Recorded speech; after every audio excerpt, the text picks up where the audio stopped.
E aí, meus queridos, tudo tranquilo? Vinícius Cardoso, do Mundo dos Bancos, para mais um vídeo. Vinícius, bloqueio judicial da Nubank. Como é que eu resolvo isso? Se tivesse um bloqueio, entrou um dinheiro, ou o dinheiro já estava na tua conta, teve um bloqueio judicial. Bom, tá com um problema na tua mão. E aí eu vou tentar te explicar como é e como é que funciona, como tu vai fazer para resolver. Então, esse bloqueio judicial é uma ordem judicial que proíbe transação bancária. Tu não vai mais poder fazer nada. Isso pode acontecer sempre quando tem um processo judicial de cobrança. Deve para alguém e essa empresa te colocou na justiça e o juiz deferiu a favor dela e também deferiu o pagamento. Ele manda fazer um bloqueio em todas as contas que tem no teu nome por CPF.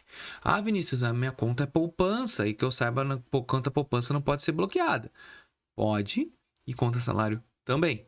Ele vai bloquear, mas tu vai ter que procurar um advogado para te defender, para dizer, olha, isso aqui é o salário dele, não pode bloquear. Olha, isso aqui é uma conta poupança, não pode bloquear. Tu vai ter que entrar com um advogado. Então, a primeira coisa, quem vai poder desbloquear é sempre o juiz ou a Receita Federal. Apenas esses órgãos que vão poder fazer o desbloqueio. Banco nenhum pode fazer, então nem te estressa com o banco. E quem é que vai poder ser bloqueado? Tanto pessoa física como jurídica vai poder ser bloqueado, tá bom? E como evitar? Evitar a inadimplência, tu não ficar devendo para ninguém e ficar ligado nos processos. E quando tu vai fazer para o desbloqueio, é entrar com o advogado solicitando ou pagando o credor, tu vai poder fazer o desbloqueio. Ó, olha a pergunta que legal aqui, ó. O que fazer se a conta for bloqueada? Então, primeiro tu vai ter que verificar o motivo do bloqueio no banco. Tu vai ver, vai chegar lá no banco, ó, qual foi o motivo que foi bloqueado? Foi um bloqueio judicial devido a este processo ou um processo que tenha no teu nome. Aí tu vai ter que entrar em contato com o advogado ou defensoria pública, tá?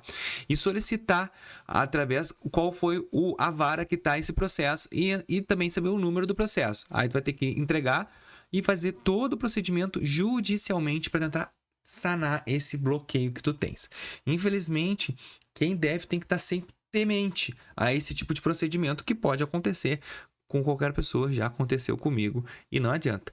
Ou tu vai deixar lá para pagar, ou tu vai ter que entrar com um advogado que também não vale a pena, que ele vai te cobrar para tirar um dinheiro que às vezes não vale nem a pena tu deixar lá parado para tentar desbloquear isso no futuro, tá bom? Espero que vocês tenham gostado desse vídeo e até o próximo. Valeu!